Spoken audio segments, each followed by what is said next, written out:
अगर आप हमारी बात से सहमत हैं तो इस वीडियो को कम से कम 10 लोगों को जरूर फॉरवर्ड करिएगा और इस चैनल को आप सब्सक्राइब कर लीजिए, बेल आइकन प्रेस कर लीजिए, जिससे जब भी हम कोई वीडियो अपलोड करें आपको तुरंत सूचना मिल जाए।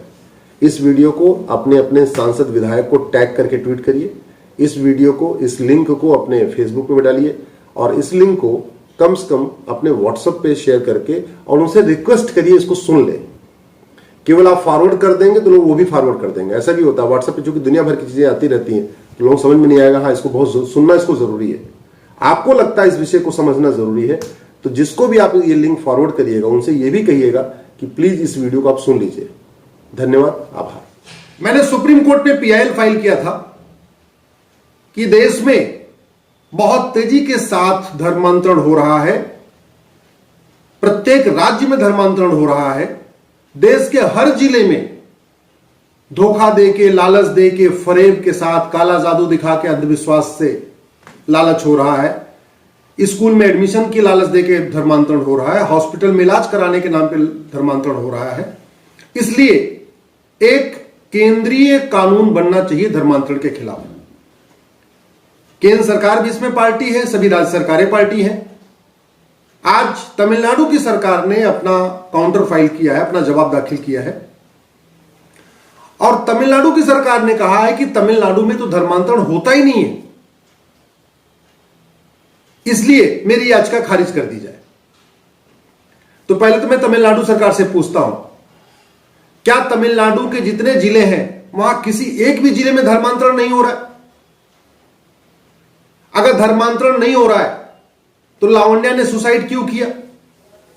यदि तमिलनाडु में धर्मांतरण नहीं हो रहा है तो जो मैंने मांग किया है कि सीबीआई की जांच होनी चाहिए लावण्या के सुसाइड की, जो लावण्या ने आत्महत्या किया था, उसमें आप सीबीआई जांच से क्यों भाग रहे? यह तमिलनाडु में धर्मांतरण नहीं होता है, वहां पे कन्वर्टेड लोग नहीं है, तो फिर तमिलनाडु की सरकार कन्वर्टेड लोगों के लिए रिजर्वेशन क्यों मांग रही है? जब वहां कोई कन्वर्टेड है ही नहीं है, वहां सारे असली ईसाई और असली मुस्लिम है, कोई कन्वर्टेड हिंदू नहीं है, तो फिर एससी एसटी वाला रिजर्वेशन कन्वर्टेड क्रिश्चियंस के लिए क्यों मांग रही है या कन्वर्टेड मुस्लिम के लिए सरकार क्यों मांग रही है? और अगर सब वहां ठीक ठाक है, कोई किसी तरीके का भय, लालच, धोखा, फरेब से कन्वर्जन नहीं हो रहा है, अगर तमिलनाडु में चंगाई सभा नहीं लग रही है, अगर तमिलनाडु में कैंसर का इलाज करने के नाम पे, बीमारियों का इलाज करने के नाम पे, बाकी और तरीके से अगर धर्मांतरण नहीं हो रहा है, तो केंद्रीय स्तर पे अगर धर्मांतरण खिलाफ कठोर कानून बन जाएगा तो फर्क क्या पड़ेगा? अरे कानून तो वही काम करेगा ना जहां पे अपराध होता है। अगर तमिलनाडु में धर्मांतरण नहीं हो रहा तो काम नहीं करेगा। सच्चाई तो कुछ अलग है। सच्चाई तो यह है कि तमिलनाडु छोड़िए, भारत का कोई ऐसा राज्य नहीं है जहां धर्मांतरण नहीं हो रहा है। सच्चाई तो यह है कि भारत में जो 750 जिले हैं, कोई ऐसा जिला नहीं है जहां धर्मांतरण नहीं हो रहा है। धर्मांतरण के तरीके अलग अलग है। कहीं पे धोखा दे के धर्मांतरण हो रहा है, कहीं लालच दे के धर्मांतरण हो रहा है, कहीं पहचान छिपा के धर्मांतरण हो रहा है, कहीं लव जिहाद के द्वारा धर्मांतरण हो रहा है, कहीं हॉस्पिटल में इलाज कराने के लिए भर्ती किया जाता है, बाद में उसको बहला फुसला धर्मांतरण कर दिया जाता है, कहीं स्कूल में एडमिशन दिया जाता है, कहता है कन्वर्ट हो जाओ तो तुम्हारी हम फीस माफ कर देंगे, फीस कम कर देंगे, इसलिए धर्मांतरण हो रहा है। धर्मांतरण तो हर जगह हो रहा है। फिर तमिलनाडु की सरकार ये कैसे कह रही है तमिलनाडु में धर्मांतरण नहीं हो रहा? तमिलनाडु के लोग कह रहे कि तमिलनाडु का कोई एक भी जिला ऐसा नहीं है जहां कन्वर्जन नहीं हो रहा।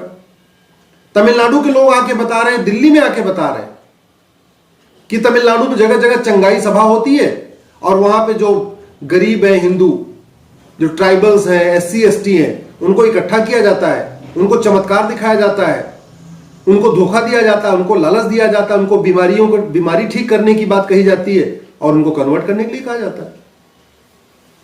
इसलिए तमिलनाडु सरकार का यह कहना कि तमिलनाडु में धर्मांतरण होता ही नहीं है, मुझे लगता है किसी के गले उतरने वाली बात नहीं है। लेकिन जिस तरीके से तमिलनाडु की सरकार ने सुप्रीम कोर्ट में एफिडेविट फाइल किया है, उससे एक बात तो स्पष्ट है कि वो कहीं न कहीं मिशनरीज के प्रेशर में है, क्योंकि एफिडेविट में यह भी लिखा हुआ है कि मिशनरीज को प्रोपोगेट करने का राइट है।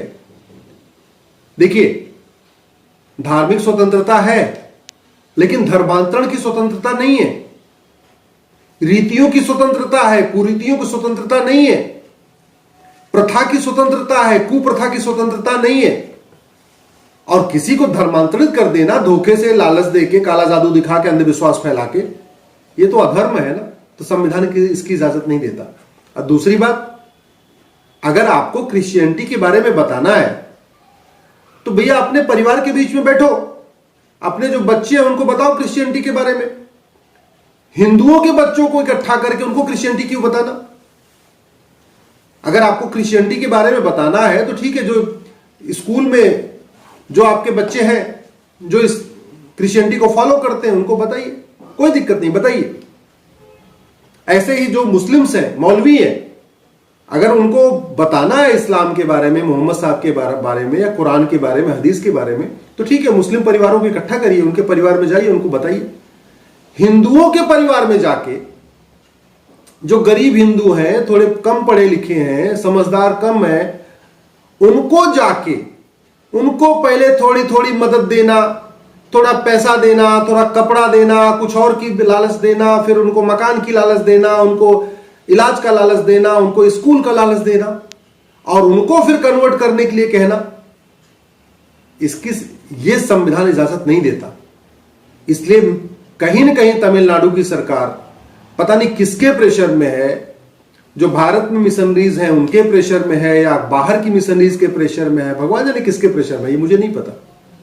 लेकिन सरकार जिस तरीके के सरकार को तो स्वागत करना चाहिए, तमिलनाडु की सरकार को, कि ठीक है आप बनाइए, जितना भी कठोर कानून बनाना है बनाइए, कोई फर्क नहीं पड़ेगा, कोई कन्वर्जन नहीं होता।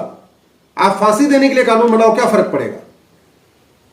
एक बात अच्छी तरीके से समझ लीजिए, अच्छे भाषण से धर्मांतरण नहीं रुकेगा, अच्छी बातों से धर्मांतरण नहीं रुकेगा, कठोर कानून से धर्मांतरण रुकेगा।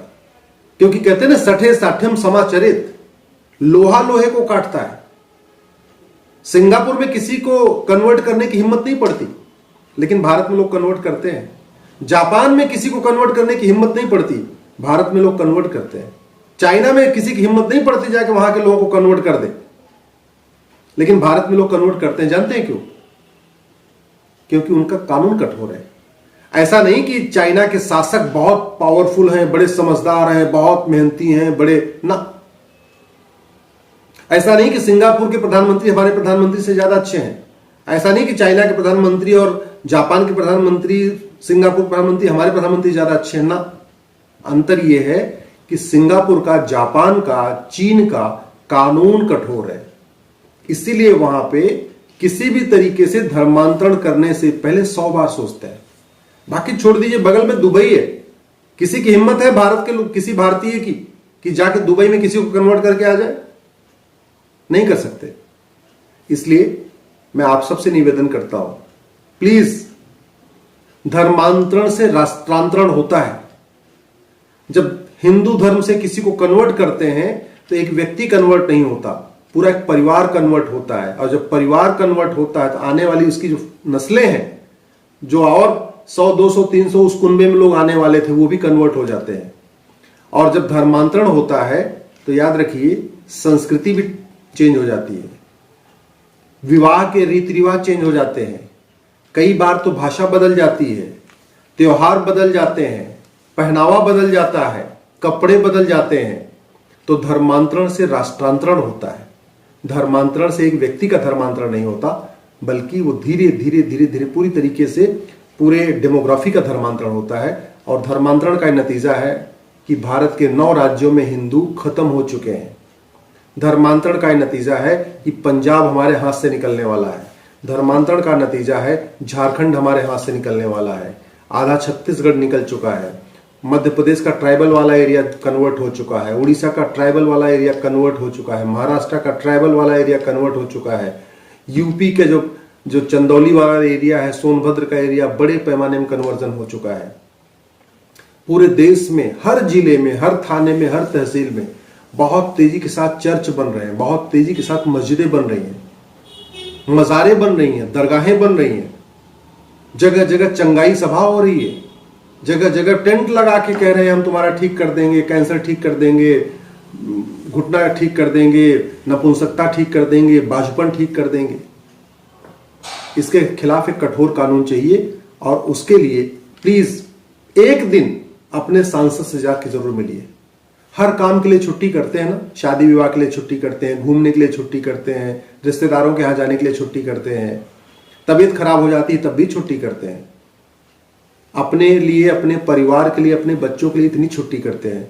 कभी एक बार अपने धर्म के लिए छुट्टी करिए, अपने देश के लिए छुट्टी करिए और छुट्टी लेके सांसद के जाके घर पे कम से कम 2-4 घंटे बैठिए, उनको टोकिए कि बहुत हो गई बतौलेबाजी, बहुत हो गई भाषणबाजी, अब हमें एक धर्मांतरण के खिलाफ कठोर कानून चाहिए। जय हिंद।